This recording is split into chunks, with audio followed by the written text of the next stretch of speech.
Okay, so let's break down Arnold Schwarzenegger's blueprint for success. It's just two simple steps, but these are the exact rules that took him from a tiny village in Austria to, becoming a global icon. And what's cool is this comes directly from the man himself. And trust me, they're way more powerful than they sound. So Arnold kicks things off with this, and it's powerful stuff. He points his finger at what he thinks is the number one reason most people don't make it. And it's not what you'd think. It's not about talent. It's not about luck or opportunity. Nope. It's all about a lack of direction. That idea right there, that people just drift around, that's the problem his whole philosophy is built to fix. So let's just pause for a second and turn that right back on you. I mean, right now, before we even get into his rules, this is the big one. Do you have a clear vision of where you want to go? Do you have a specific goal? Because here's the thing. According to Arnold, if your answer is no, or even kinda, well, you're already lost.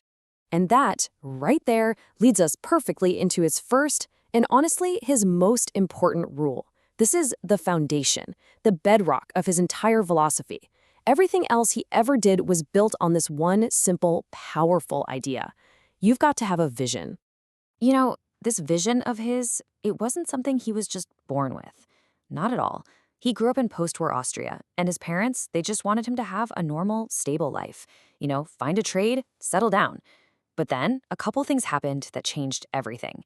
First, he sees this documentary about America, and you can just imagine this little seed gets planted. And then he finds a bodybuilding magazine, and that little seed just explodes. And that was it. That was his light bulb moment. He sees this guy, Reg Park, on the cover, a bodybuilding champ who made it into the movies, became rich, became famous. And for Arnold, it wasn't just, oh, that's cool. No, it was a literal blueprint for his entire life. Suddenly, everything clicked. He knew exactly what he wanted, and for the very first time, he could actually see the path to get there. And this is so, so crucial. Having a vision, it's not just about knowing where you'll end up. It actually completely transforms the journey. It gives every single day a powerful sense of purpose. And that purpose, it changes everything.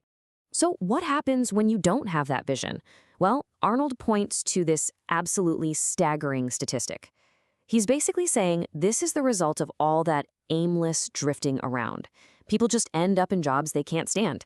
I mean, look at that, 74%. That's almost 3 out of every 4 people, just living without a real driving purpose. Okay, now let's flip that on its head. Contrast that horrible stat with a question people were constantly asking a young Arnold. They'd see him in the gym going through these grueling, painful workouts for hours on end, but he always had this huge smile on his face. And to them, it just didn't make any sense. Like, how could something so difficult actually be fun? And his answer was so simple. For him, the work wasn't a chore, it was a privilege. He knew exactly what he was shooting for. That Mr. Universe title was so crystal clear in his mind that every single rep, every single set, it just felt like another step forward.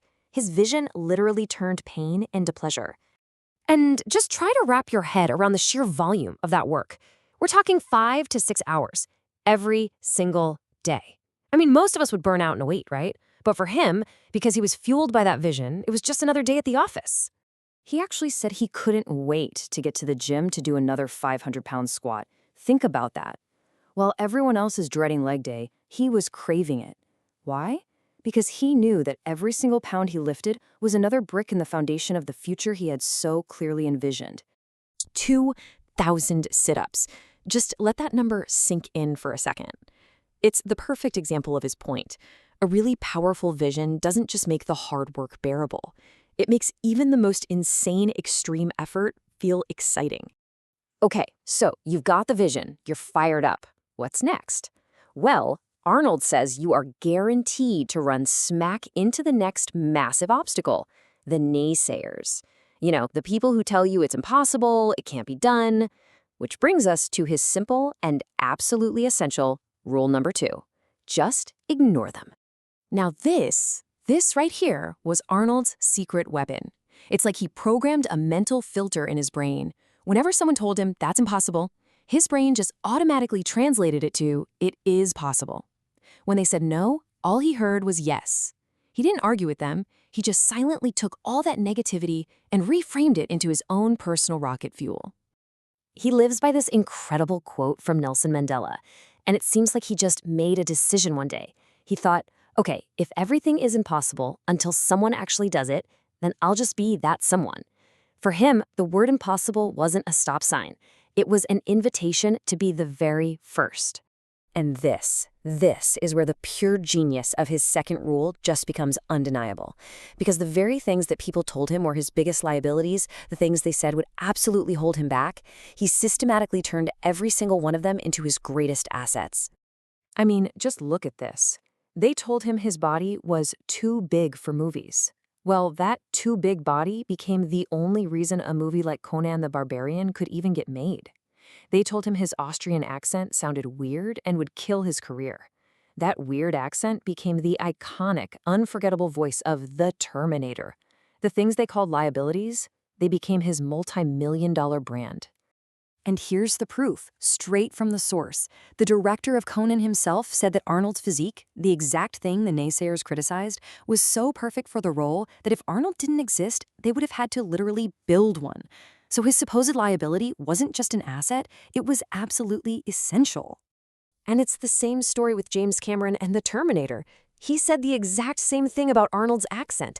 That strange, kind of mechanical delivery is what made the character so real and terrifying. It was the key. So you see, Arnold didn't succeed in spite of his supposed flaws. He succeeded because of them. So there you have it. That's the blueprint. And it's so simple when you think about it.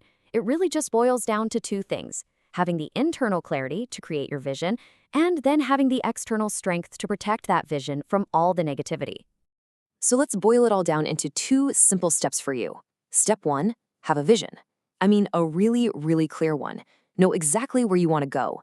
And step 2, once you have that vision, you protect it fiercely. You take every no, every that's impossible, and you use it as fuel for your fire. And that leaves us with one last thing to think about, really adapting Arnold's core belief here. If it's really true that everything is impossible, only until someone comes along and does it, then the only real question left is, will that someone be you?